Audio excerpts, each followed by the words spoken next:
Hey there folks, I thought I'd do another video as I promised based on my machine update video.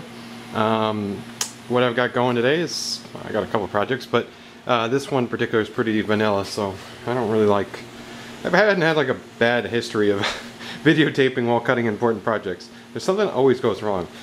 This one, you know, MDF, quarter inch, could really care less, as long as the machine didn't catch on fire. But anyways, quarter inch MDF, I'm just cutting some, one of my products, but these are just replacement parts for it. I guess the dog got a hold of the customer's parts where she could paint them, and you know what happens. So, sheet of quarter inch MDF, 48 by 48. I'm just going to be cutting like an 18-inch section out of it. So I put it on the table. We got carpet tape holding it down, normal stuff. I tend not to mess with screws anymore. They take longer for me to put them in. And I think the carpet tape is as good as it gets, you know, without a vacuum table, as far as I can go. You know, with clamping, and I don't know, it's just awkward for me, and I've always found that carpet tape has been the best for me, and that a lot of that depends on who you are as a programmer, machine operator. Everybody's got their own preference. I know a lot of people use the toggle clamps or other methods with screws, but screws, without screws you don't have to worry about hitting them. Without clamps you don't have to worry about hitting them, and carpet tape's pretty strong unless you're getting into some beefier cuts, when I will throw screws on there, because it's like, you know, it's like a vacuum pod. It's just, I mean, how much do you really trust it? So anywho, carpet tape's got the stuff on the table. I've got the machine turned on. I did home it, but you know what, as I was doing it, I was like, I'm gonna make a video of this, so let's just go back and home it again. I'm using the 2010, I think, Jer from CNC Zone is the one who did this, made this beautiful mock screen that I mentioned in the last video.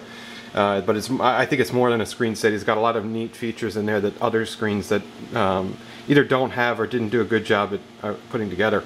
Very simple stuff, but very clean.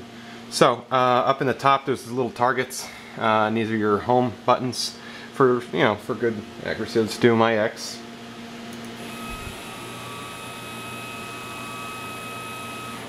Okay, so X is homed. I'm not going to show you the screen because it's pretty simple.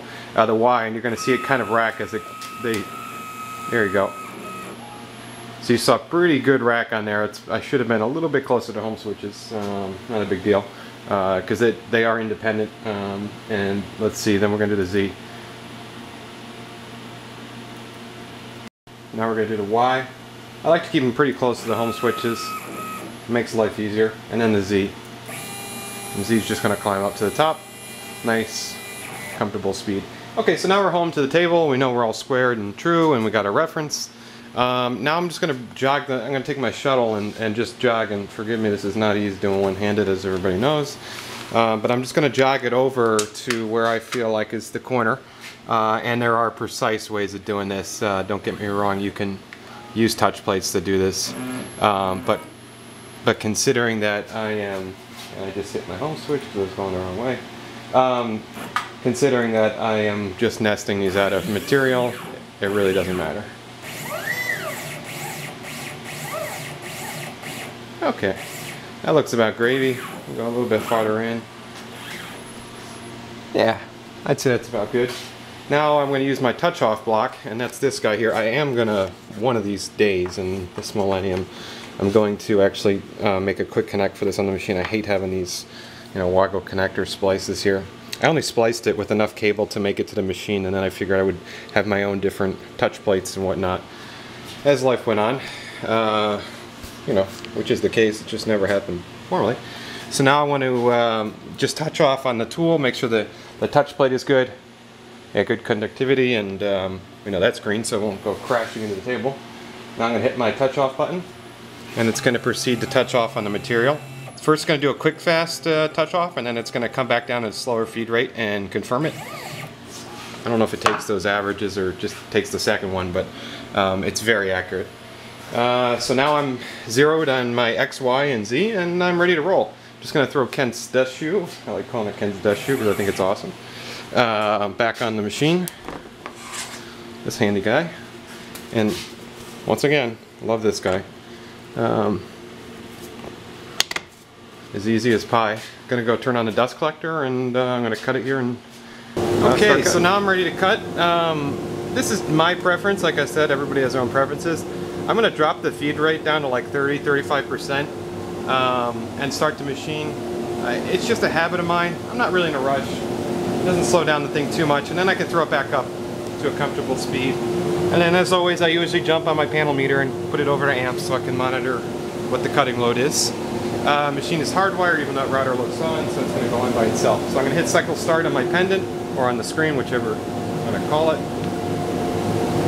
And now it's going to say cycle start after tool change. It's going to just prompt me to make sure I keep this on just to, just to keep focus. Every now and then I'll glimpse at the G code and make sure we're on track. But yeah, 0.125 N mil, all gravy. It's just to confirm, so you're not like, you forget to take a 3/8 tool out of there and you just cut all your parts down another 1/4 inch. So here we go. I'm going to hit start.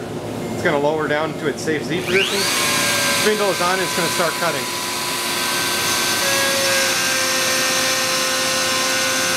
Taking about an 1/8 inch pass, which is about as deep as I would like to go with a smaller tool like this. Anything more is a little bit aggressive to keep that chip load down. You can see we're kind of just crawling around here, but that's not bad. You kick that up like 45%. This bit is pretty shot. If these weren't replacement parts, I would use a brand new bit. I got to run a whole job in MDF after this, so I'm hoping to save my new up file that I just got for that large job and get as much life out of it as I can. But we'll just watch it cutting here.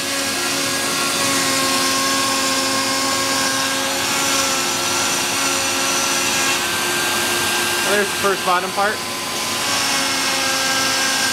Like I said, I really don't push the machine a lot. There's a lot of upgrades and tweaks I like to make to the machine before I go that route. But the routers have their limitations. I mean, anybody doing this stuff by hand knows what this feels like if you're trying to do this by hand with a manual router. And I prefer to get a nicer cut so I could just break the edges off the parts, off the machine, and ship the product. And I don't have to sit there sanding. If I push it faster, I might save, 5-10 minutes on a whole mess. But then I'll sit there for a half hour sanding. So you have to kind of weigh it. You can see that dust collection with a good dust collector in Kent's shoe. There's no dust. I mean, you can see any dust that made it out goes right back into it, right into the bristles.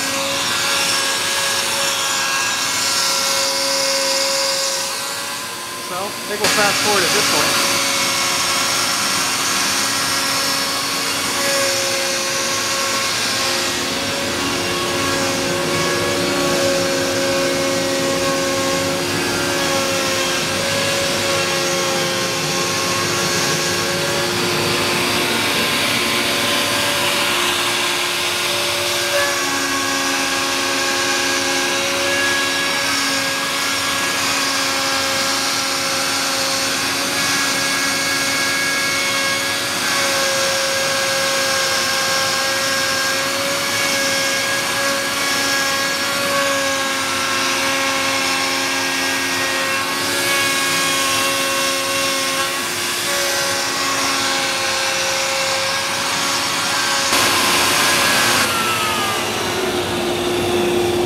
That's all she wrote. I can go drop the dust collector here. Guys, over both just a little bit. And we're all good. No dust. I mean, look at the table. Beautiful. Like I said, good dust collector. I mean, even a decent one. Even a small one, even a shop vac with dust with Kent's shoe it's amazing. You get this residual dust here, and this is more from cleaning the table, but I mean, MDF just sucks to work with on a normal condition, especially without a dust collector or on a shaper and stuff. So yeah, you guys all know that. So these are some parts. Gotta cut the tabs and take them out. Clean the edges. I always like to break edges on parts I make, and I'm not finishing them. So, and they're ready to ship. Thanks for watching, guys. I'll put up some more videos later.